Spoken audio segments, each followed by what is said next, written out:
বাংলা সংস্কৃতি চর্চার ঐতিহ্যবাহী সাংস্কৃতিক সংগঠন ছায়ানটে হামলা, অগ্নিসংযোগ ও লুটপাটের ঘটনায় ধানমন্ডি মডেল থানায় একটি মামলা হয়েছে।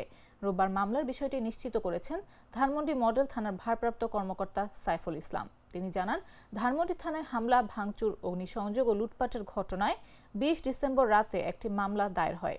মামলায় ৩০০ থেকে ৩৫০ জন অজ্ঞাত পরিচয়ের ব্যক্তির বিরুদ্ধে মামলা দায়ের করেন ছায়ানটের প্রধান ব্যবস্থাপক দুলাল ঘোষ। ছায়ানট কর্তৃপক্ষ জানায়, ওসমান হাদির মৃত্যুর খবরের পর রাতে দুর্বৃত্তরা ধানমন্ডি ছায়ানটের ভেতরে ঢুকে সিসি ক্যামেরা, আসবাবপত্র, তবলা, হারমোনিয়াম, বেহালা এবং বিভিন্ন কক্ষে ভাঙচুর ও হামলা চালায় এবং সেগুলোকে পুড়িয়ে দেয়। তবে কত টাকার ক্ষয়ক্ষতি হয়েছে সে বিষয়টি এখনো জানা যায়নি।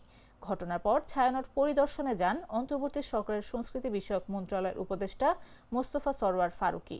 এ সময় তিনি সিসিটিভি ফুটেজ দেখে দুর্বৃত্তদের আইনের আওতায় আনার কথা জানিয়েছেন।